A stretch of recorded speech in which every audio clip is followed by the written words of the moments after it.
This is the 6th of June 1944, more commonly known as D-Day. It was the ultimate roll of the military dice in World War II, and yet it was not only the soldiers on the beach that helped make it a success, but more of that later. My name is Gerald O'Brien, and this is the story of my placement on the Literature in Practice module, part of my degree course in creative writing here at the University of Brighton. And more importantly, a reflection on the benefits, skills and opportunities that I have gained through that placement. This is where I originally sought and achieved my placement, the Keep, here in Falmer. I felt that by learning how to use its resources, I could myself become a better researcher.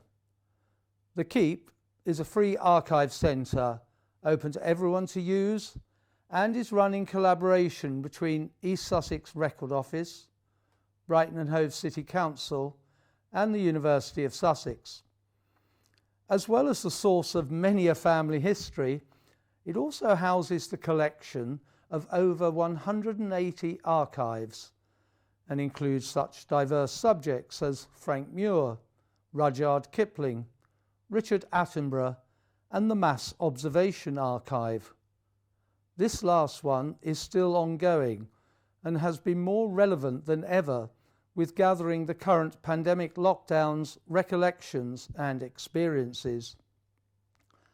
I was to be placed as a volunteer on the Unlocking Our Sound Heritage project, a British Library national programme of which the Keep acts as the local southeast hub.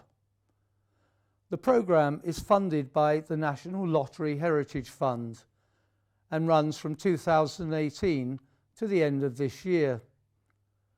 Recordings of oral history are being digitised and catalogued before the older recordings, mainly on tape, begin to degrade and possibly then could be lost forever.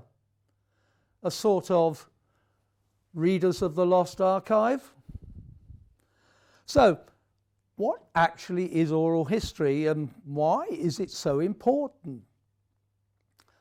A great deal of oral history work has been done under the banner of social history research, but it is so much more than that, insomuch it is a conduit to the unheard and the unseen.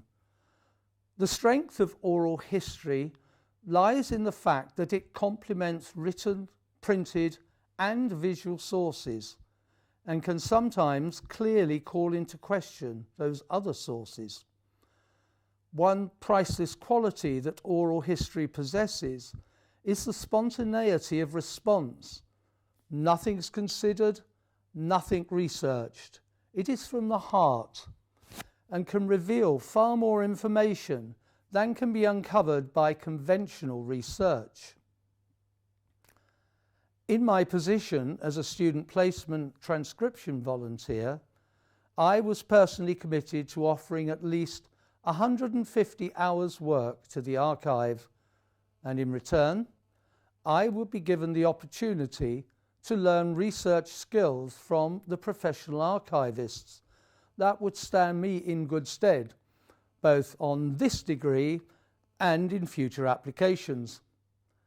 In fact, I find it so rewarding and interesting that I expect to carry on with them even after this particular placement has finished. And now, this is where the story really begins. So, take cover and let's go back to that particular day, the 6th of June, 1944. My basic task is listening to and summarising oral history interviews by transcribing them, and in particular, the people involved in the home front preparations for D-Day, the unseen contributors to the invasion, as it were. People like secretaries and farm workers, dockers, teachers.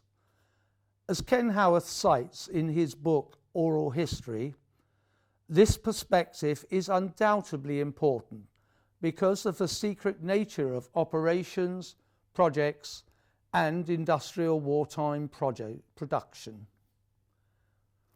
Let out to summarize 30 minutes of recordings into about 200 words, so future researchers would have an at-a-glance insight into the contents of the recordings and decide if they were worth a further investigation. Now, take this railway tunnel as an example. Out of it come tumbling along the track various words and phrases, and it's my job, standing on the platform, to identify and extract the relevant ones as they go hurtling past. You have to remember that it is not only historians who may be interested in this material.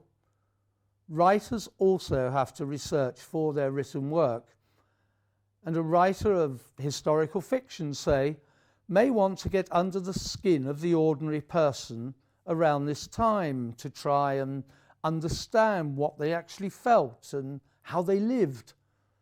I know myself from listening to these recordings what a fantastic prompt they can be to creative writing, especially in offering different social aspects of that time which are not found in history books.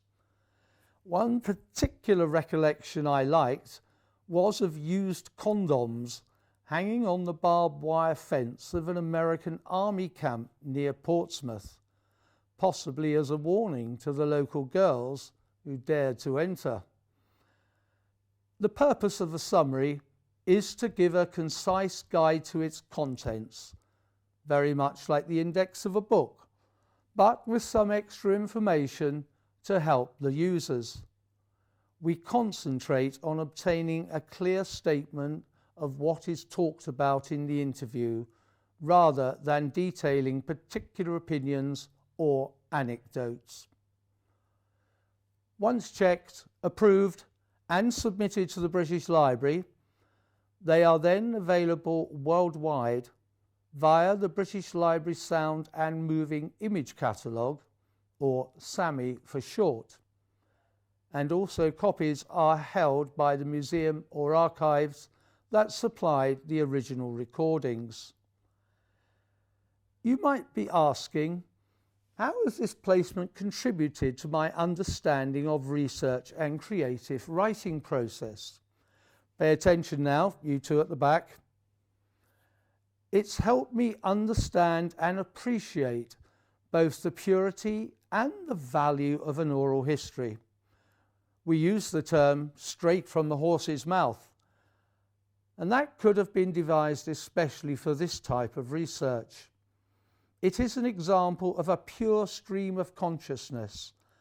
That being the case, we as summarisers must be very careful that we truly replicate the main gist of what was actually said, and not deliberately, or otherwise, leave crucial information out that may deceive a subsequent researcher. After all, an archive is only as good as its curators. Although my placement is still ongoing, I have 3 main points so far that I will suggest to Esther Gill and her team at the Keep as possible beneficial improvements in their working practices. I know that these are skills gained that I will be using and applying moving forward. I have discovered that, in my opinion, listening to the whole recording first helps develop a helicopter view of the whole interview and enables one to anticipate forthcoming anecdotes and relevant information with much more clarity. This, I find, also enables the summariser to be aware of any repeats that may creep in and allow them to make sure they have been previously covered. They could be pre-sorted into military and non-military recordings. This would enable the transcribers to specialise in a particular field and as such become more proficient and knowledgeable about place names, etc. The correct definition and spelling will be crucial to any subsequent user who may wish to use a word search as an initial method of inquiry. And also the Keep could publicise itself more to university students like us here at Brighton. Every first year student should be given a personal invite to arrange a tour of the archive and its contents, and thus this would help them assimilate the resources of the Keep into any future research they may have planned. And finally, I have a blog contribution to write for the Keep's website, reflecting upon the skills and experiences gained during my placement here. That will be a very pleasurable task indeed. Thank you.